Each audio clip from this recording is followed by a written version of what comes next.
Aircraft making a condensation trail is very similar in many ways to when you go outside on a cold day and exhale. You create a condensation trail. That little cloud is a condensation trail. Now, if you take a 2-mile walk on a cold day and you can turn around and you can see your condensation trail tracking all the way back for 2 miles.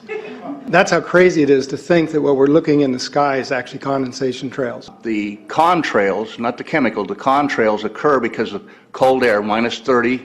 It takes a high altitude, around 30,000 feet plus. There's carbon dioxide and water vapor in that exhaust. That turns to ice crystals, and that's what you see, the white stream behind it. Those white crystals of ice warm up, dissolve, and the smoke goes away. And it never lasts more than a minute. What we're seeing now, and I first could not believe it, and I started looking at the skies, and these are not normal. They're not natural. There's something going on. I don't know who it is or why they're doing it. All I can testify is it's not natural and it's not normal. It's got to be some outside influence doing that. Thank you. I'm here to give you testimony that chemtrails, they're not contrails, are indeed real. They're spraying almost every day. I watch the clouds and watch the spraying program going on. I want to tell you that we're in very great danger from the pollution that's coming down over us. And we've been led astray by the military-industrial complex, and they're responsible for the cloud's creation and weather manipulation programs. They're dark operations. That's why they're not out in the media. I look around and I see people are starting to look up and see this. Many times I've spoken about chemtrails, and I get this blank look on my face. What are you talking about? I'm saying, look up. As a pilot, but before I fly, I look up.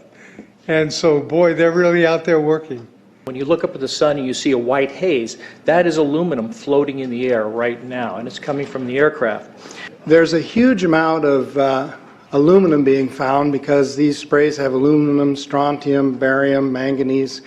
And there's a lot of argument that aluminum is very common to be found, but aluminum is only common in a bonded form. It's not common in a free form, and we're finding high rates of free aluminum in the soil, which is not natural. The metal compounds that are being used are environmentally dangerous. We need to be monitoring them. We need to be testing them. Okay, these previous guys, I've watched exactly what they do, and yes, they are correct. I've seen exactly the same stuff, so ditto marks on those. You want some figures? Okay, latest water test, tested the rain. 13,100 micrograms per liter of aluminum in the rain in 2013. Normally, it should be 0. So 13,100 is pretty damn much, folks. It used to be 0, then it was 100s in the 2000s, and then since 2010, it's into the 1,000s and the latest 13,100. In the snow on Mount Shasta, pristine Mount Shasta, 61,000 micrograms per liter, 4 times the amount that is found in the soil up there. Where in the hell is this stuff coming from if it's not coming from the soil? We have clouds in the sky we've never seen before.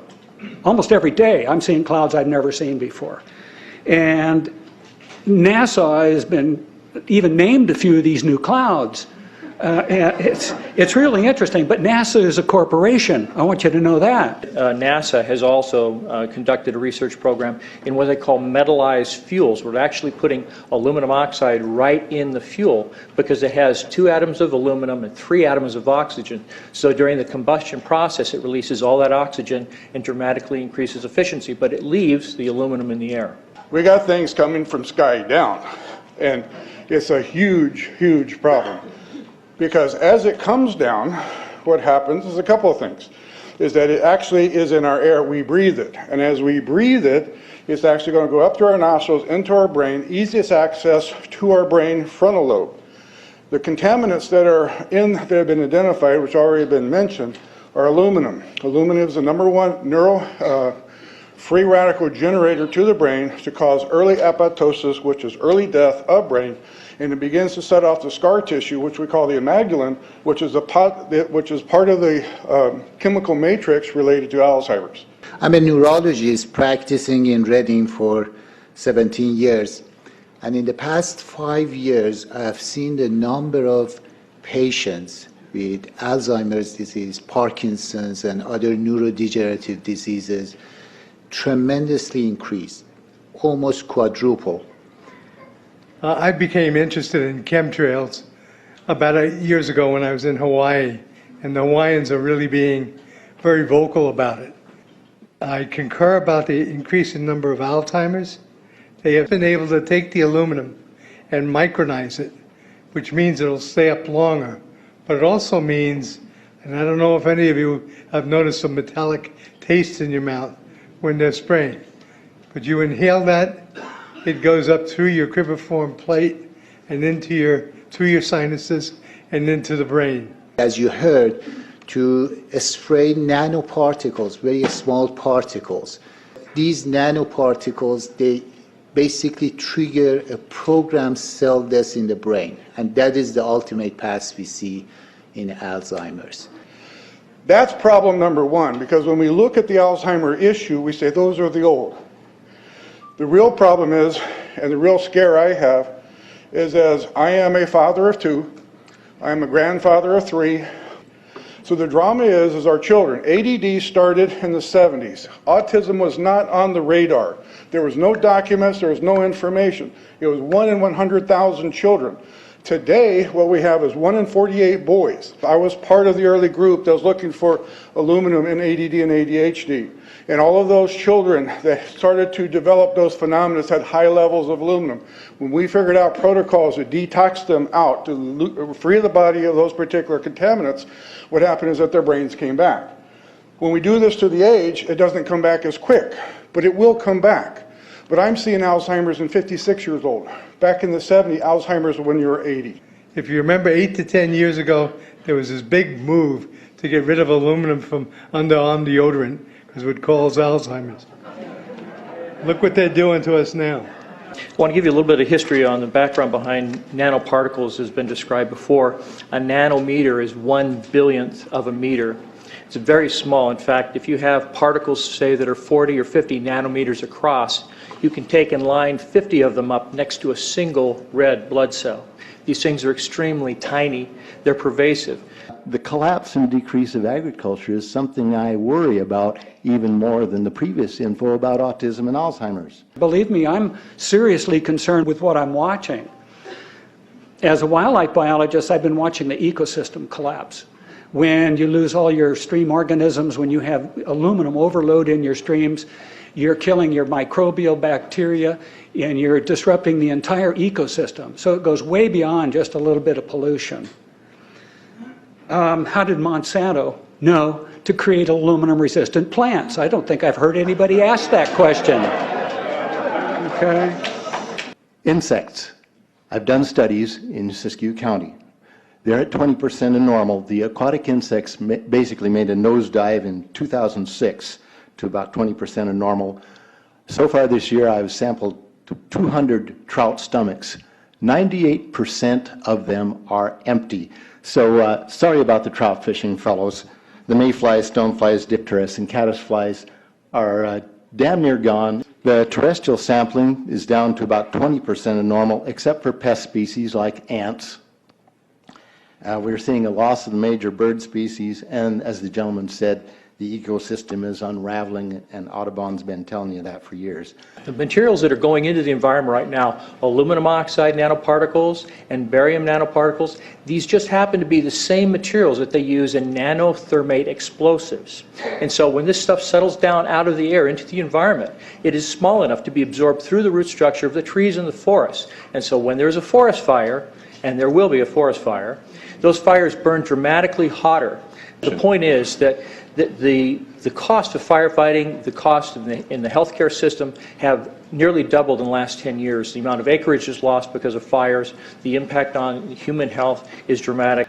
I personally tested water and aluminum, and I found aluminum had 47 times the normal expected amounts. Strontium had 10 to 20 times the amounts. Barium was 20 times. This is what the stuff looks like here. Collected, most people just think it's a cobweb, but I tested it. It has outrageous amounts of barium, strontium, and aluminum, but they destroy the sample, so I'm not letting this get away from me. You know, these tests are international. in scope. We're seeing this all over the world, guys. Okay, pH of acid soils is 20 times more alkaline. The aluminum in the soil has doubled in the last 10 years. The rain normal was 5.6. It's 20 times more alkaline. Aluminum blocks essential nutrients. I am unable in my garden to restore normal pH, and that's because nanoparticles are now in the circulatory systems of both plants and humans.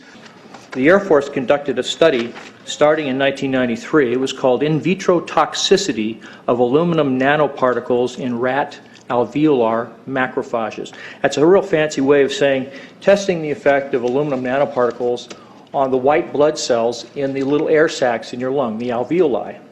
And what they found in this 8-year study was that these particles, when you're exposed to them long enough, it suppresses the ability of your white blood cells to defend you from airborne infections coming into your lungs. So it suppresses your immune system.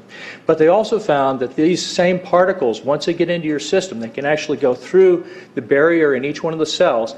They get inside the cells, and these particles can actually suppress the ability of mitochondria, which are in the cells that help to gobble up toxins and things that would be harmful to the nucleus and the reproduction process of the cells in your body. These processes are suppressed, and so essentially by breathing this material in, your immune system is dramatically suppressed. I wrote to the federal government because Air Force wrote a book, and on the first page of the book they said, we're going to control the weather by the year 2025. I asked them, what are they doing spraying these chemicals on the public?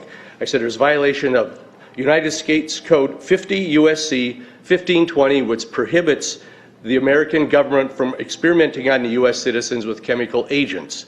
I said that law also requires who's ever experimenting, when the federal government does it, that they have to report to Congress within 30 days. They wrote back, they said they don't know what I'm talking about. We have enough evidence that there's a spraying going all over the place. We were warned about the takeover of our freedoms by the military-industrial complex by both Eisenhower and Kennedy. They're gaining traction on us, folks. We are in trouble more than just a spraying program. All I can say is it's about time we get up in arms about this, because it is affecting our health. It's high time that we as citizens of this great country take action. Board of Supervisors in Suffolk County, New York, they outlawed geochemical engineering. Hawaii passed an ordinance prohibiting geochemical engineering. I urge you to bar geoengineering in Shasta County and pass an ordinance. At least ask some damn questions. What the hell is all this aluminum doing here? Why are the trees dying, fishes dying? Why is there Alzheimer and aluminum spiking? And why are these fibers on the ground here in Shasta County? Thank you. Thank you, Mr. Marmon. Today, the Shasta County Board of Supervisors has been the beneficiary of some sincere, passionate, and knowledgeable comments. And I thank you for those. I am in agreement with my colleagues about sending letters and a call for action, but I would hope that we could go a step further. I would like for us to send a copy of this video where all of you spoke today, all 2.5 or 3 hours of this testimony, to be sent to our senators and our U.S. representatives, and also our representatives in the state of California. We'll do that. Let them listen to the passion that came out of this meeting today. Thank you. You have the motion in front of you. I think it's understood. All in favor, say aye. Aye. Any opposition? Motion passes unanimously.